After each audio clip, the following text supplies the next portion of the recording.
Okay, so guys, welcome. Thanks for joining me. This is the Heroes Lecture, Part 2, Version 4. And we're going to do 5 parts of this, maybe 6. We'll see how I feel, how the 5th one comes out. But this is Part 2. So, Part 1, I did 5 versions of. Listen to the latest one of that. We talked about this strange narrative. It's a phenomenon that has been consistent across all cultures. This is a story that we tell. It's a narrative pattern, the shape of a story, where basically it's about one person who goes on a journey and saves the world. This is the hero story. It's a very pared down version. Star Wars is a good example of it. But so this story has been told by every people group around the world across all time. You go back to Sumeria, the Sumerians. They told the hero story, their own version of that. The Cherokee Indians tell the hero story. Probably the pygmies and those in the Amazon jungle, and also modern people today. That's maybe the most interesting part. We share a commonality with our ancestors from thousands of years ago, in that we tell the same story. And you could say we tell that story more now than we ever have before. And I covered that a bit in the last lecture. So we're going to look at it from a different perspective. We've done the survey, we've looked at kind of a sociological perspective. You know, these cultures have told it right across time. There seems to be some kind of pattern. But now let's look at it from a different perspective. Now, my basic argument is this. Why do we tell this story? Why have we told it across all history? Why do we tell it today, even in modern times, right? Even when we don't even believe in this stuff. We tell it because we are perceiving collectively the shape of reality. I know, maybe it sounds kind of crazy, but somehow maybe this is the shape of the universe, that it exists in the form of a story, in the form of a narrative. And the hero's narrative is the prime narrative that drives us, that fulfills our destiny, that is our calling in life. So the shape of reality, right? That's my big argument. And you could say, okay, Steve, sure, a lot of people have told this story. Okay, fine. Maybe even we tell this story a lot. That doesn't mean it's the shape of reality, right? Well, let's look at it from a different perspective. Let's say, you could say we've looked at it from a top-down perspective. Okay, what's been happening across cultures, across history. But what about from the bottom up? If this story really is our destiny, then shouldn't it be evidenced by our biology, by our physiology? What about, Steve, what about the language of science? The language of religion today. Science is our religion. Scientists are our new priests. They are the one that mediate between us and the deep knowledge of the world. Do we see evidence of the hero story within our own physiology? If we're so made for this story. And my answer is yes, and we're going to explore that right now. When we're talking about the hero story, I think what we need to talk about first is what actually is a story. You might argue about what narratives we've told, but I don't think anyone really argues about the fact that we tell stories. We've always told stories. We've probably told stories since the very beginning certainly since the beginning of civilization, which was only a few thousand years ago, like 7,000 years ago. But we've told it probably since the beginning of man. I mean, hunter-gatherer tribes, any story that we've heard today that has a long lineage. A lot of these narratives that we hear, these deep narratives, probably started in oral tradition first and then eventually got put into writing. So stories that we tell today could be hundreds of thousands of years old. We've always told stories. Why? Why is that? Well, we could think about what exactly is a story. Now, we can tell that from, I guess, just a colloquial feeling like, well, this is just a way to entertain ourselves, right? These are ways we pass on traditions. But we could also tell it from a biological perspective.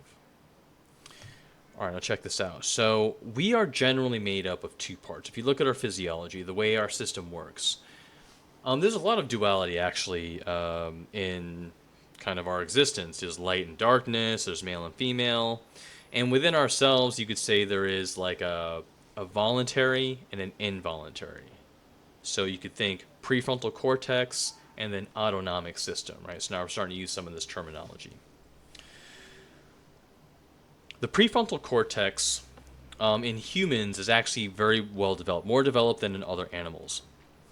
And basically, the way that we adapt, the way that animals adapt and ourselves, but we do it in a little bit more of a sophisticated way, is you can think of it as a dance, like a coordination game or system, that we're trying to coordinate our voluntary systems with our involuntary systems. You can think of it like our mind and our body. The prefrontal versus our autonomic. It's the systems that we control consciously and the systems that kind of work under the scenes, including deep emotions, emotional impulses, rage, all these different things. Rage or happiness or joy, these sort of impulses that come up, or even our preferences. Your favorite color, the foods you'd like to eat. A lot of that is involuntary, but it's sort of mediated by this voluntary part, this prefrontal cortex, our thinking brain. So there's a few differences between these systems, okay? The autonomic system, as you probably know, it's kind of like our instinctual self. And it's the knowledge that we're born with. You could think of it that way. Again, like we're born with these preferences. We're born with what we like, what we don't like, what we're good at, how our bodies are shaped. Some of us are fast runners. Some of us are long distance runners. Some of us suck at running. Some of us are weightlifters. There's all these different ways that that our body fits into the world. That the skills that we have, and that's sort of given to us. But then we're born with this other part, this prefrontal, where we're able to start figuring out how these things work. And what I like to say, it's a differentiating organ, the prefrontal, these frontal lobes, specifically the left dorsolateral prefrontal cortex. So the left dorsolateral prefrontal cortex is this, you could call it like the seat of consciousness. It's the plans, it's where we make plans. It's the plan setting part of our brains, and neurologists call it a flexible rule setting device. And we'll talk more about that. Flexible rule setting device.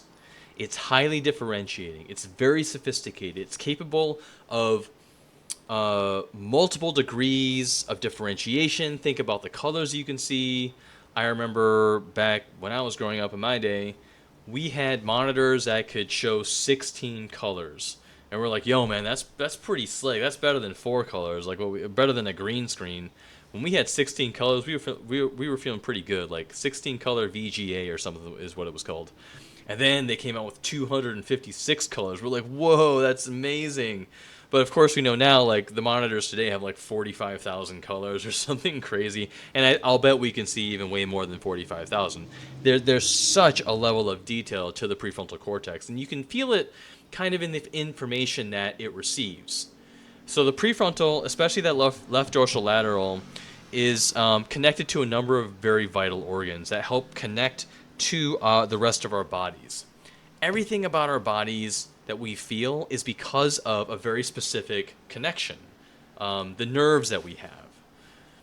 For me, I often feel like my ability to move and feel, like my breathing, my heart rate, my digestion, those are the 3 main centers of the autonomic.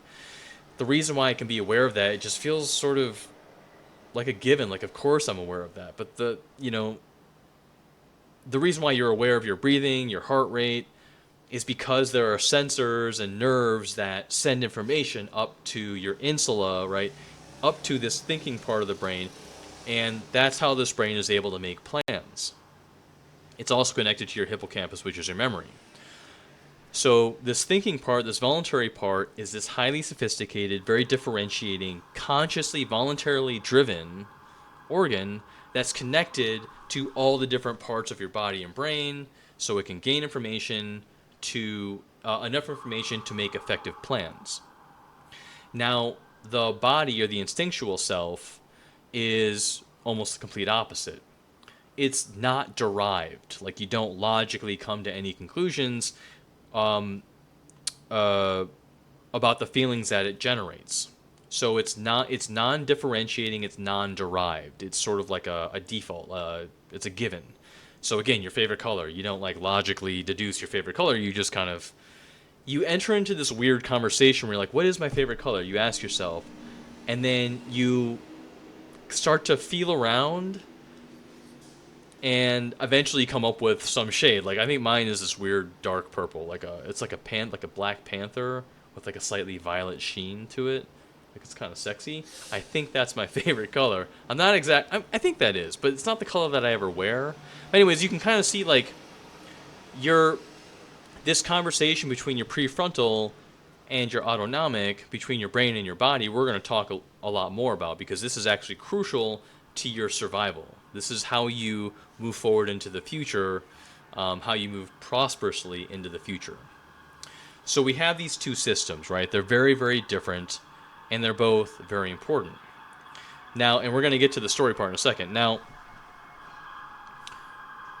these systems need to find a way to coordinate. And we've already seen a small example of that is, what is your favorite color? Maybe you know it right off the top of your bat. Or I could say, what's your favorite food? Or your favorite movie? And usually people go, oh, they're trying to search, right? They're engaging in this coordinating effort to figure out what their favorite movie is, for example. I find it impossible to find out, to like list my favorite movie, because I don't know, there's so many of them, and then it depends on my mood. So what you could say is your ability to move into the future prosperously, successfully, is your ability to coordinate this brain and body, this mind and body. And the way that it does that, you guessed it, is through stories. Now, think about like a 2-year-old. And what does a 2-year-old do? They just feel emotions, right? They're almost all body. And when they're sad, they cry. When they're angry, they scream. When they're happy, they giggle. And they can move through these emotions almost without any like transition. They'll just be like crying and then fall asleep, and they wake up when they're hungry, and then And 2-year-olds are notoriously not able to take care of themselves. You could say they're not well adapted to their environment. They're not able to move into the future without a lot of help, because they're unable to coordinate these two parts of their body. And a lot of that is because their prefrontal cortex is underdeveloped. That part of kids growing up, they have to engage and learn in order to develop this part and become well socialized. So that's an example of someone who is unable to adapt. They can't coordinate the prefrontal with their base impulses. You could think of someone who is able to manage their emotions or their base instincts. Like if they're really hungry, they might say, okay, well, I'm really hungry, but let me finish this up, and then, an hour later I'll have lunch because I need to finish this thing first. So they're able to regulate their impulses and arrange them in such a way that they can adapt and move forward well into the future. Like they can hold a job, for example. An extreme example could be like an athlete. I like to think of a ballerina. Now, here we can let's talk more about this prefrontal cortex. What does a ballerina do? Why are they so able to create these shapes? Why are they so able to capture our attention? It's because they've mastered this coordination between their mind and body, between the prefrontal and then the rest of their systems. Now, neurologists have called the prefrontal cortex a flexible rule-setting device. Flexible rule-setting device. Now, you could think of that like a story. That's kind of like a storytelling device. Now, what is a story? Think about the structure of a story. A story is essentially, it says, this is the world, this is you, right? This is the world, this is you, and then this is you moving through the world. So it's modeling out what the world is. This is what the world is. This is who you are. And this is how you're moving through the world. That's what a story is. Well, what is the world? You could think of the world as a very complex matrices of rules. You have the rules of physics. You have the rules of society, you have psychological, physiological limitations. Limitations are kind of like rules. So laws are rules. So the world is this complex system of rules, and yourself is the same way. These are a complex system of characteristics and preferences, which are kind of like rules, patterns maybe. And then a story is it brings it together, and then it models something out. So the prefrontal cortex, flexible rule setting device, but it's able to do that on a scale that's nearly unimaginable. It's so the amount of detail and complexity that it can easily assimilate into a system, which is a story. It's really amazing when you think about it. Now, a really simple example of this is something called the Stroop test. So the Stroop test is an experiment that they did where they gave somebody flashcards, or they had someone sit down and then they had them read off flashcards. And what they first did is they said, okay, I want you to read off what's written on these cards, and it'd be like tree, mouse, yellow, canary, tuna, whatever. And they had to read off these cards, and then halfway through the test, they would be like, oh wait, no, wait. So we're going to change it up. So instead of reading off the words on the card, what I want you to do is tell us the color of the card. And then what would happen is the person would go through the cards again, but there would be a slight delay. They wouldn't be quite as fast, and then eventually it would be fast again. They would just kind of rattle off, red, blue, yellow, green, whatever it was. So what's happening there is that the prefrontal is changing the rules based on the motivation. So again, the prefrontal sets up these rule systems, and it selects the rules based on a motivation. It's essentially a selective simulative device.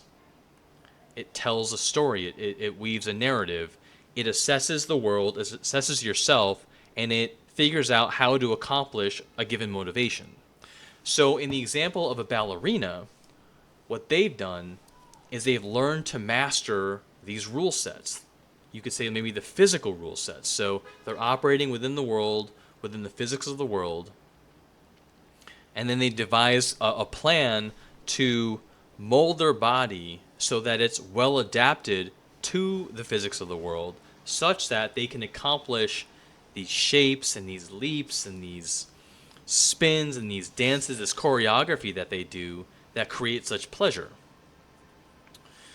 And famously they spin on one toe, they leap into the air. It's just incredible what ballerinas can do. And so that's an example of someone that's very well adapted to the world, to the future, by coordinating their mind and body by way of mastering these rule sets and limitations, which is like having the right narrative.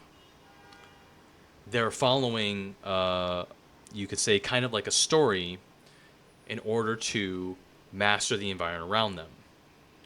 Whereas with a 2-year-old, all they have is one half of the equation. Essentially, they just have their instincts. They're unable to spin up different contextualizing situations such that they can manage and moderate and regulate all these different impulses that are feeding into them.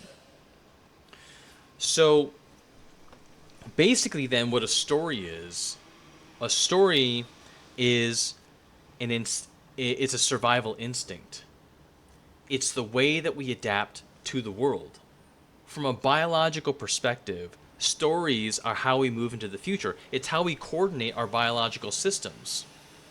We would not be able to arrange all these different parts of us into a coherent whole, moving together in a unified way towards a given goal, if we didn't have like a contextualizing system that we could follow to visualize ourselves moving into the future. Like we have to see the world, understand the different variables in the world, see ourselves, understand what's going on in here, and then start matching ourselves to the world such that we can acquire a given goal.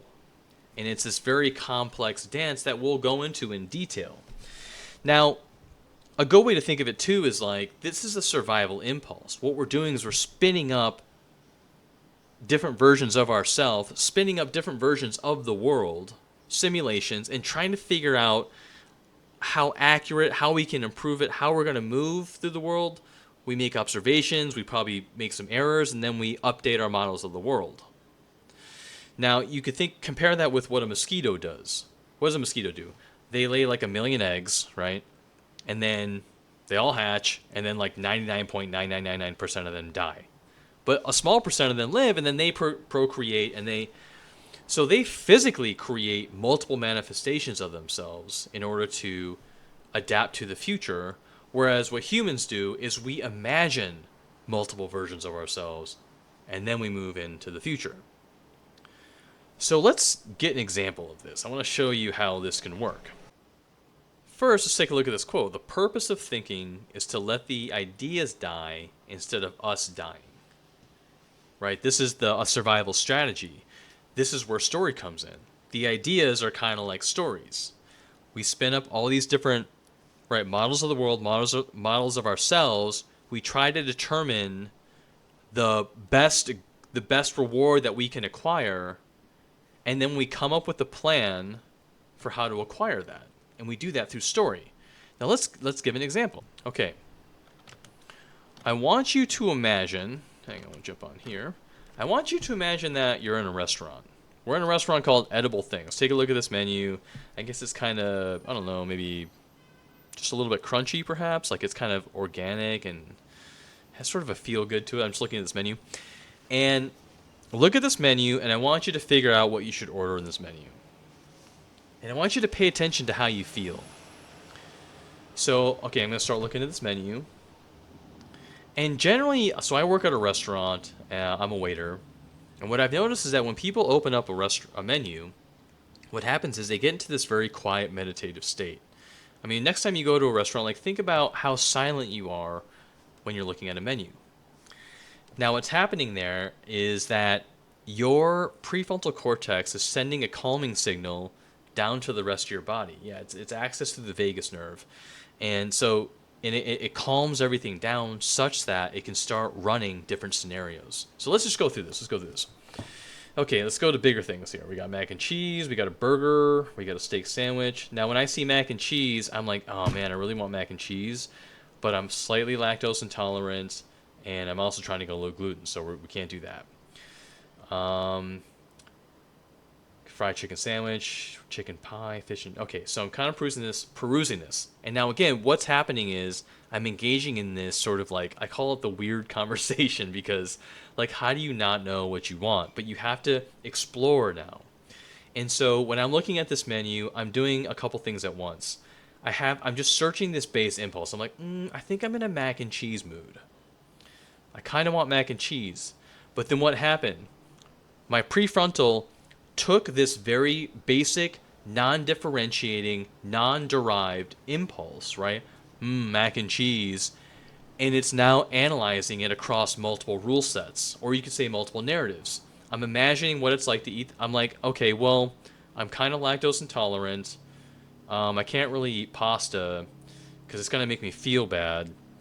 And so now I'm kind of like modeling out the world. I'm modeling into the future, and I'm trying to analyze past the initial satisfying and pleasurable taste of mac and cheese. But what will happen after I eat the mac and cheese, right? I'm trying to model the world such that I'm maximizing my reward over the longest period of time. Now, there could be a situation where, let's say it's 3 a.m. and you just want to like stuff your face full of food. You're like, the conversation is going to be much more basic. You're probably not going to be thinking about, okay, what's this going to feel like, 3 days later or whatever, 2 hours later. You're just really hungry and maybe you're hungover or whatever. So this is sort of the dance between your body and your mind, the prefrontal. So I can't do mac and cheese. Let's see, I could do a burger, but that has a bun on it, right? We got a steak sandwich here. Sliced iron. This could be something. Sliced grilled iron steak. Got the peppercorn sauce. I like peppercorn sauce. Mozzarella cheese. Okay, fair. I think I prefer, on a baguette. Okay, so I got, and I can add fries for $3. Maybe I can sub out the baguettes. Again, this gluten thing is kind of a bummer. But you can kind of get a sense of the dance that's happening, right? Like I'm thinking about what I'm imagining myself eating these things as I list all these ingredients: sliced grilled iron steak. Oh, cooked medium apparently. So I'm picturing the steak, how it tastes in my mouth. I kind of like it medium rare. I totally have a picture of it. House-made peppercorn sauce. That's like an au poivre sauce, right? That's French sauce. I'm picturing that, right? So I'm modeling out the world.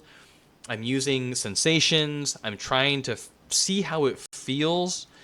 I kind of have this primitive conversation with myself. This is more about colors and textures and flavors and impulses and kind of like this yum situation. Whereas with the prefrontal, now I'm using words, right? Well, yeah, butter. Okay, that sounds good. Maybe I can eat that. Oh, but I have a gluten thing. Fish and chips, again, maybe a little bit rich. All these have gluten. Oh, the shepherd pie doesn't. Okay, cool. So then my eyes lit up, right? So this is kind of a simple example, but I think a good example of how you're coordinating your mind and body. You're trying to predict the future. This is predictive modeling in order to acquire the highest possible reward. You're trying to most successfully move into the future. And so it's everything about it is kind of this discovery process.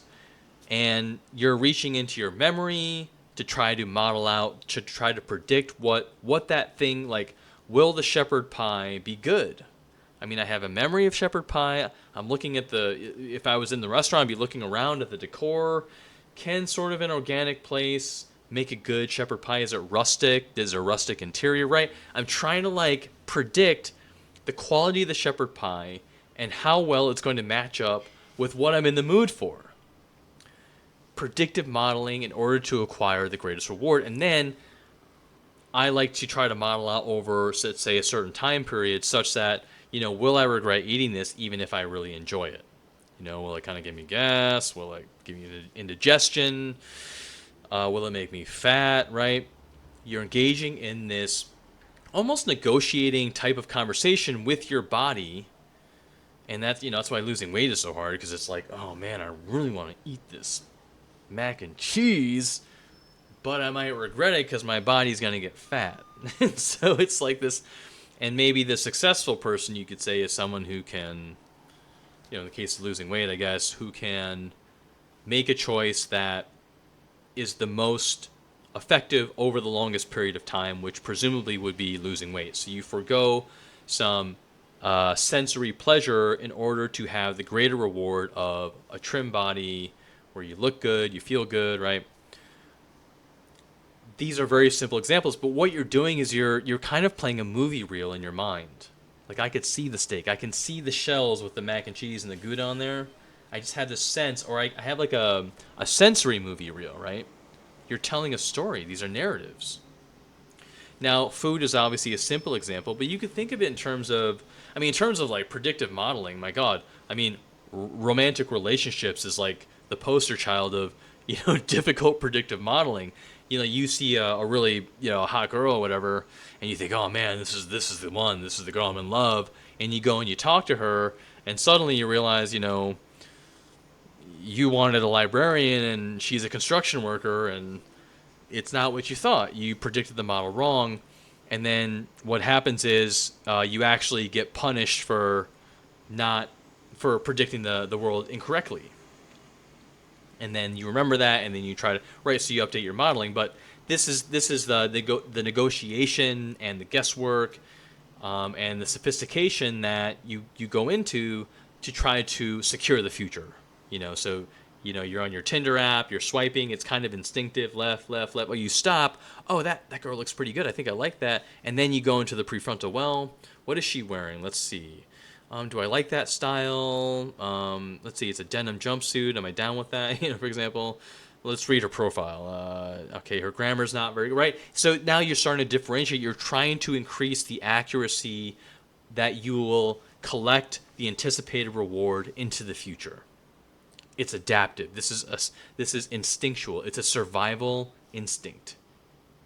So then stories are exploratory simulations, selective exploratory simulations. Selective in the sense that you start with a motivation which you determine by modeling out yourself. You're trying to determine the maximum reward you can get, and so then you model the world with the relevant rule sets such that it'll help you acquire the reward. So then, stories are tied to a motivation. Narratives are, when I say survival impulse, that means you have a goal. You're trying to survive. In the case of humans, we don't just try to survive, we try to prosper into the future. And so that is a motivation. You're trying to collect a reward, right? So when I say the hero story is the shape of reality or our collective destinies, we're kind of halfway there, because the way our systems work, the way we coordinate, the way we adapt to the future is through a story. Now, when we're talking, there's another piece though. Now, when we're talking about motivations and narratives and rewards, there's basically one molecule that's at the center of our ability to form stories and our ability to enact stories. And that molecule is dopamine. And the dopamine system is the key motivational system. And basically this system generally helps you determine, you could say it kind of helps you determine your destiny, in the sense that your preferences are kind of your destiny. Like if you have a proclivity towards physical labor, then maybe your destiny is to work in construction. Or if you have like if you have a really built body, like you love you're kinetically oriented, you like lifting things and punching things and putting things together and tearing them apart, maybe you should be a fighter, or you could be an artist, or work in a job where those skills are highly useful. And basically, what you're good at tends to release dopamine. Like your dopamine system is what drives your motivations. So basically, let's talk about dopamine. Dopamine, right, it's our primary reward system. And when we think about dopamine, if we just sort of have through pop psychology, usually we associate that with kind of like a pleasurable sensation. Like it's the reward that we get for acquiring something. Dopamine is what makes us feel good. And that's definitely true. I mean, it's fundamental to our sense of well-being. Andrew Huberman tells this great story of where he went to the emergency room. He just he had a really upset stomach. I guess he had the runs or whatever. And they shot him with something to kind of bind up his GI. And 5 minutes later, after they injected him, he just starts crying. He's bawling. He's super depressed. He's like, oh my God, the world is bleak. Like there's no hope. And then suddenly he's just like, wait, why am I feeling all this? This makes no sense. And he calls the doctor. He's like, what did you shoot me up with? Like, what? And apparently it was this chemical that blocked his dopamine receptors.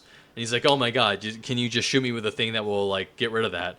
And they shot him up with some, I think it was some steroid or whatever. And that kind of brought him back online. His dopamine receptors were back in functioning. And then 5 minutes later, he was just totally fine. He was like, oh, great. Okay, I feel better now. So dopamine is absolutely essential to our well-being. But what a lot of people don't know is that dopamine is central to movement. Dopamine is upstream of energy. Without dopamine, we can't generate energy. And I mean, just base energy. So in the body, that's adrenaline. In the brain, that's epinephrine. Without energy, you can't do anything. And so when you think about motivations or stories, it's how do you enact out a narrative? How do you act out a story, a scenario that you've built into your mind? How you're going to acquire a goal? How you're going to get that girl, buy that car? It requires energy. And then you think about what's the most basic expression of motivation? What is the most fundamental expression of motivation? It's movement. So there was Huberman tells another story about like these drug addicts or whatever, and they had purchased this engineered drug that was supposed to make them feel really good. I think it was like supposed to be ecstasy, or maybe it was crystal meth or something like that. And they actually screwed up like one part of it. And when they took the drug, what that drug did is it destroyed their dopamine neurons. It's like super sad. It's like very scary. And without those dopamine neurons, they became paralyzed. They couldn't move anymore. Dopamine is fundamental to movement.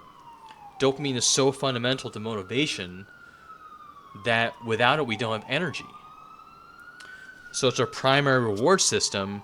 It's both our ability to acquire, to go out and accomplish things, to move out into the world, right? It generates the energy, and it creates that drive, the pleasurable sensation to keep moving us forward towards a goal. But it's also our ability to assess which goals that we want, which goals that we want to go after.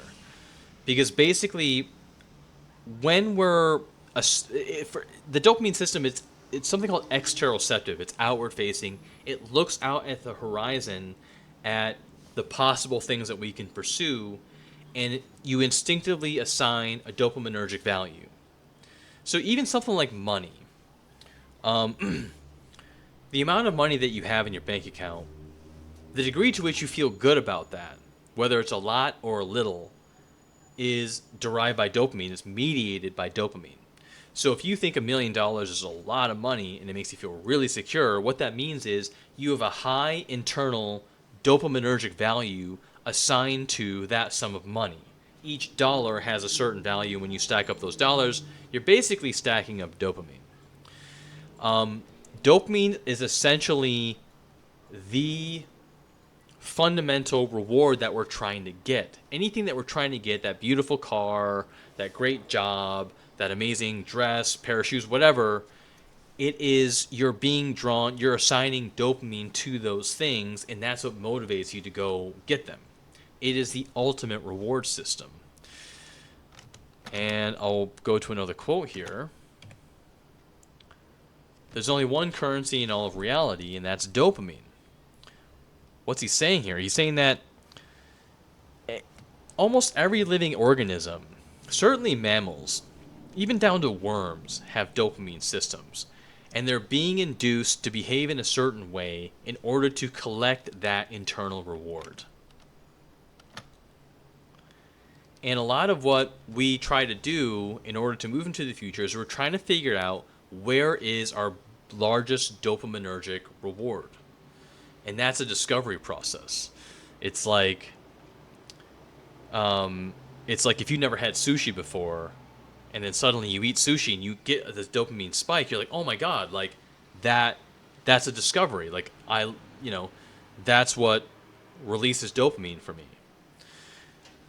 Often it's a very painful process. Like when you were in college, you were trying to figure out your major. What do you want to do with your life? What you're really trying to say is what's going to give me the biggest dopamine release, because that is that satisfying, energetic sense of well-being. That sense of security comes from dopamine.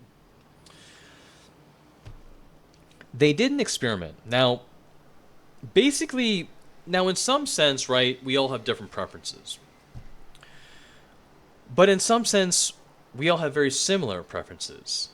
There are certain things that make us all feel good. Like, for example, the sexual drive is kind of like a universal motivation. Our desire to gain admiration, recognition, validation, achievement, to have people admire our achievements, that is a universal motivation, you could say. And they did this great experiment back in the 60s where they're able to hook up different nodes to different parts of the brain that would elicit certain stimuli. It could be anger, it could be sadness, joy, laughter, it could be drunkenness, it could be sexual stimuli, right? And they gave patients, or these participants, the ability to stimulate these different parts of the brain. What do you like the most? Do you want to be angry? Do you want to be happy? Do you want to be sad? And there was one part of the brain that was stimulated, that people chose to stimulate far and above all other parts. Now, what do you think that part is? Now, I would have thought sex. The sexual stimuli is probably, you'd think that would be the most motivating, positively motivating stimuli. because that's like, if you want to secure the future, I mean, what more of an expression of securing the future is having a child, right? That is to further the species. But actually, it wasn't that. It wasn't that. There was something located in the midline thalamus called the nucleus reunion. And this part of the brain is directly connected to the main dopamine centers. Now, what is this area associated with? What was the feeling that they generated from? Was it super pleasurable, euphoric? No, it wasn't any of that. It was one part frustration and one part anticipation. Dopamine is essentially a move forward type of molecule. Inducement induces you to go forward towards a goal. Once you acquire the goal, then what happens is you do get the dopamine hit, but then the dopamine drops, and then you feel that pain of it dropping, and then it induces you to go out and get more. Now, so it's mild frustration accompanied by anticipation. Now they've seen this type of the type of behavior that comes from stimulating that midline thalamus in rats. And what happens is when they stimulate that area of a rat brain, what it causes them to do is move towards fear stimuli in a very strategic way. So if there's like a cat, or they maybe they spray cat hormones in the air in a certain area, maybe down a certain, if they're in like a maze, they can turn towards cat stimuli. They will move, when you stimulate that part of the brain, they start flicking their tails, and that shows that they're getting ready to engage with something dangerous. And so you can get rats to approach danger if you tickle that part of the brain, and that's actually the most pleasurable sensation that we as humans feel. And so what does that mean? What that means is, like, if that is the deepest reward, right? If the deepest reward is voluntary movement towards fear stimuli, then that means we are built to move towards fear. Now, what does that sound like? That sounds a lot like what a hero does. Heroes voluntarily move towards fear. Now, it's not running towards fear, it's not being chased. It's almost like how a Navy SEAL would approach like a terrorist hideout. They would assess the situation, like they're very sharp, they're highly aroused. You call it autonomic. It's full arousal. Your entire system is engaged because of the danger, but then you're slowly moving forward, and that creates some kind of sense of anticipation and exhilaration. In the case of the hero, you're moving towards the unknown so that, what? You can overcome something. You can triumph. You can reach a state of overcoming, of approaching the dragon, overcoming that barrier in order to gain a valued treasure, a valued goal. And so that's why I'm saying our destiny is linked to that hero story. How do we go about engaging the danger? How do we move into that fear? That's the hero story.